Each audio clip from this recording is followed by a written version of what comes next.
Our business is killing Nazis. In business, it's booming. Today's review, Inglorious Bastards, the masterpiece from the wonderful and talented and demigodly Quentin Tarantino. Kind of a World War II revisionist history epic, as only such a writer-director could bring us, with such a electrifying and entrancing dialogue, with so many great and interesting characters, with such a layered plot that all comes together so brilliantly. At the time, this 2009, probably his best movie since Pulp Fiction. Though it's still kind of hard for me today to decide which is better between this and Django Unchained. Pretty close call. But this is kind of a movie where I always kind of forget how good it is. Like, maybe I'll go a year or a few months maybe without watching it, and then I'll decide, I'll pop it in. I like Tarantino. Always blown away by it. It's such an incredible film.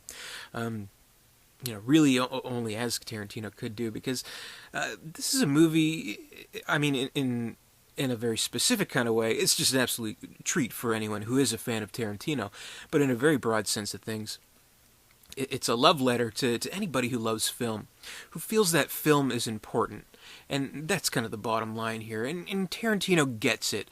Tarantino is it, basically, and how it weaves together this story with a World War II backdrop, feeling almost like this mythical kind of thing, like this legend, this odyssey of all these elements coming together. But at the very core of it, the entire course of history depends on essentially a film and what happens during the screening of said film. It's the propaganda piece, Nation's Pride. So we have the actor in that movie who plays an integral character. We have the actress who's invited to the premiere, who's a spy, who's bringing in her other friends, but colleagues, whatever, other spies, other enemies of the German Reich. One of which a film critic, because you need to know film, you need to know German, and otherwise the plan is going to fail. We have the cinema practitioner, who is an escaped Jew living in France. We have the fucking Hitler in attendance of this film, which is crazy to think that Hitler is kind of like this peripheral character of the movie, but comes to play in great importance. But kind of surrounding it all, we do have the Bastards. We have the Inglorious Bastards, this kind of ragtag team of Nazi hunting, mostly Jews, who are kind of the merry men, basically, I guess you could say, who are off to hunt Nazis. Led by Aldo Raine, played wonderfully by Brad Pitt, in kind of this goofy, over-the-top, but wonderful performance. I want my men to get me 100 Nazi scalps. Just this sense of awe about him. Like, he has like the kind of the scar around his neck. There's no scene where he tells a big story about how he got it. And it's Tarantino. He could have stopped the movie short, given a 10-minute speech, and he would have gotten away with it too. But it helps the aura and the mystery of this character and his kind of sense of, I don't know, a mystery to him. But it is a dialogue-driven film. This ain't your daddy's World War II epic. Very little, gunplay or anything like that. There were some very intense scenes in the movie, but it is strictly driven by dialogue. We have that opening scene where Hans Landa, this guy, this amazing actor, this German fella, he comes off from the distance, from wherever, the demigodly hand of Tarantino plucked him out, popped him in this movie, and let's hope he never leaves. The incredible Christoph Waltz and his Oscar-winning performance it completely, takes us off guard with this great scene of dialogue. The scene lasts about 15, 20 minutes or so. Plot hasn't barely even started, but it does kind of, start the gears working, so we know who's set in play. We know kind of where this is all heading, and it sets everything up to the explosive finale of the film. And again, just the importance of film itself playing such an integral role to the movie, and not just film as, say, a concept, but as an activity. We have Shoshana. She's escaped, as we see in the beginning of the film, played brilliantly by Melanie Laurent. She should have been nominated for an Oscar too. What the hell? But how it is, the act of watching a movie, how in so many ways it's like the cinema. It is this sacred ground, and she is a Jew in captivity. Out of captivity and in hiding in plain sight, basically, in France.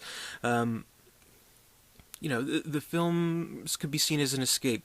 The cinema could be seen as this hallowed, sacred ground. And here it is being desecrated by these Nazis coming into attendance. The who's who all-star lineup of Nazis. Who wouldn't want to take a shot at them? More than one group, more than one party, apparently. So it all kind of comes to like a ticking clock kind of plot, basically, where we do have Operation Kino, which is involving the actress who's a spy, and Michael Fassbender. This must have been the first thing I saw Michael Fassbender in. He kind of came out of nowhere, just as Waltz did, playing the film critic. And there's a great scene with Mike Myers in this movie where he's being kind of briefed on the operation, where he has a little bit of the subtle makeup, but he looks like absolutely one of those classic, British colonels from the World War II movies. Very straight. It's a very small role, but it's to the point and brilliant. He plays it in like an over the top way, because there's really no rules in this movie. I'll take the Scotch straight, no junk in it. That kind of over the top inflection to his voice, which I like. This role alone, it kind of, really brought Mike Myers up a little bit in my book. I mean, we had like a million Shrek sequels, and the Cat in the Hat movie, which wasn't too good. The Love Guru, which, yikes. But this kind of redeemed him a little bit. Just a small role in this Tarantino film, so that speaks a lot. And we have that incredibly tense standoff scene in the bar, in kind of the basement bar, where they notice kind of something is off about Fassbender's accent, and he gives himself away by doing three drinks instead of what the German way, three, so whatever. Meanwhile, later in the movie, where Brad Pitt has taken his place, Aldo Rain has taken his place, being an Italian, pretending to be an Italian director. Doing the worst job of it. Meanwhile, like, tiny little subtleties give away Fassbender, but, meanwhile, Brad Pitt's like, grazie, see. That's it. Like, it's so horrible. It's funny, I think. It's kind of, but whatever. So again, it is this kind of revisionist history, historical fiction, I guess you could call it, where everything does come together in a brilliant way, and I really love the use of Bowie's Cat People putting out fire with gasoline. It's kind of like the pre-show kind of build-up music where Melanie Laurent is getting the film ready, because she's planning on blowing the whole fucking place up herself. So there's that. Putting out the fire with gasoline. I think it's just, it like pumps you up. It's really cool. And well, I would say I kind of went into this a little bit with my Ben-Hur review, but being this kind of historical fiction, this revisionism, where Ben-Hur, it kind of showed that this Jewish character, he could be this kind of badass. Here we have the stars of the movie. They're these Jewish characters within World War II, and I think it's very important, and maybe even a response to the way Hollywood kind of portrays World War II, kind of portrays the Holocaust, kind of Tarantino's response to that. Instead of creating them as these victims, he creates these badass motherfuckers who are going to get shit done, and do indeed get shit done, and win the fucking war. And I think that's excellent. Such a great representation of these characters. And even someone like, say, Eli Roth, who not the best actor in the world, but to see him as this character, the Bear Jew, with the big club, boom, kicking ass. It's great. I think it's just fucking phenomenal. So I mean, this is the war through Tarantino's eyes, through his own kind of imagination, his own exposure to classic films, his own exposure to not so classic, forgotten films. I'm sure he's ripped off quite a bit here, but to be sure, the amalgam of it all is Tarantino's vision, and it is a brilliant vision. So I love the movie, and I love Christoph Waltz. He absolutely deserved that Oscar. And B.J. Novak from The Office, I thought he was great. Brad Pitt, great. Fassbender, great. Melanie Laurent, great. It's just such an incredible cast, and everything does just come together in such a great way.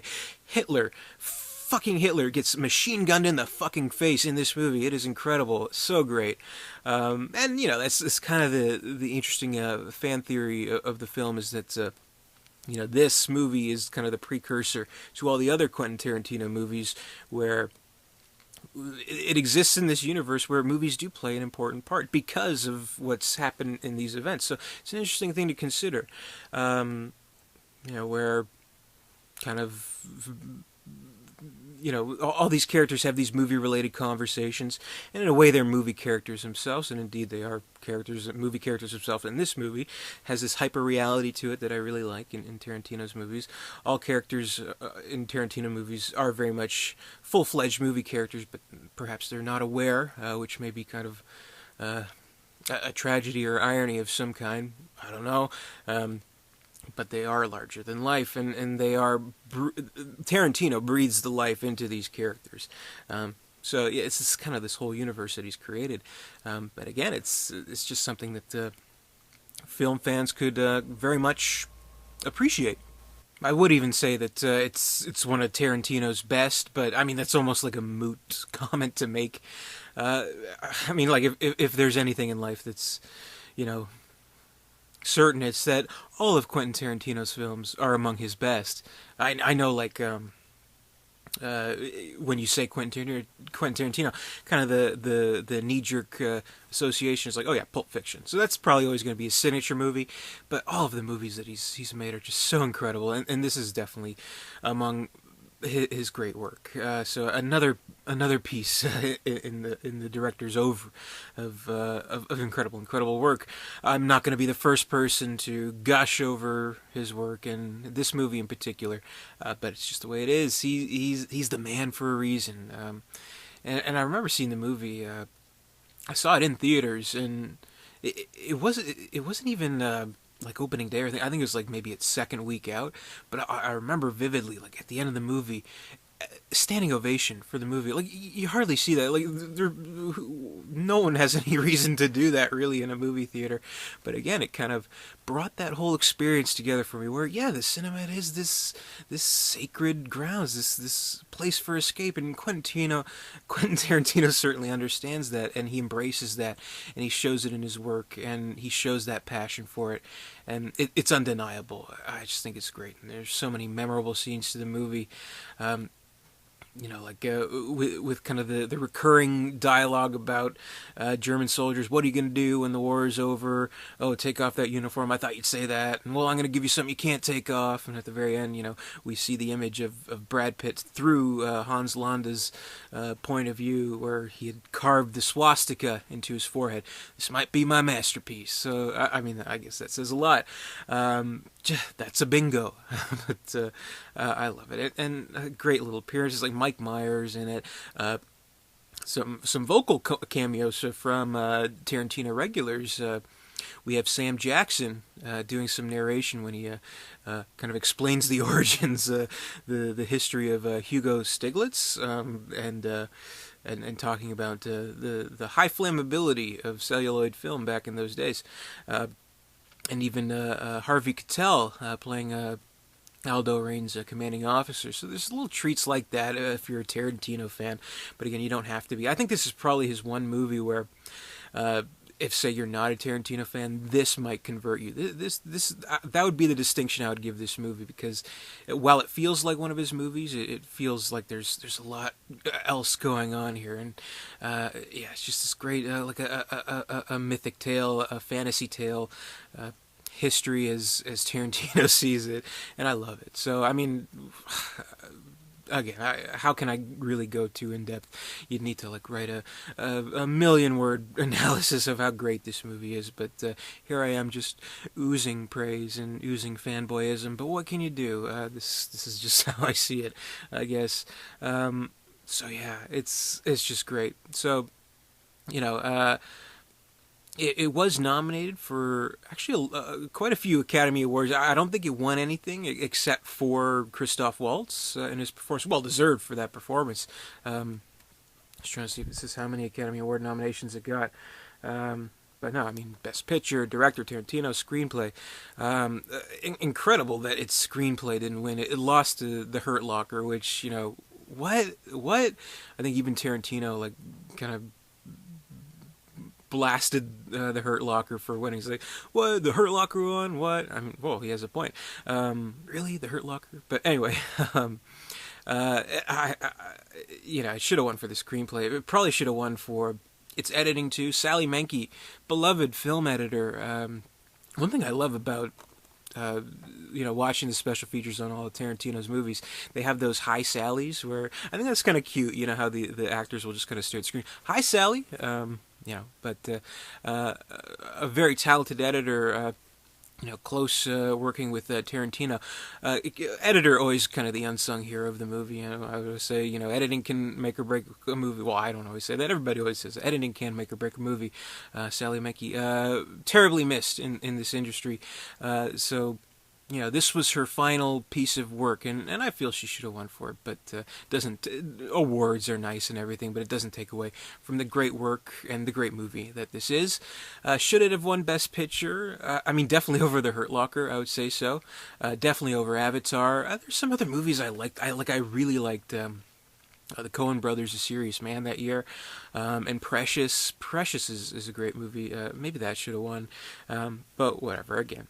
Awards are great, all subjective, all political at the end of it all. But this is an absolute classic. Will go down as kind of one of the very best of Tarantino's. So there's that.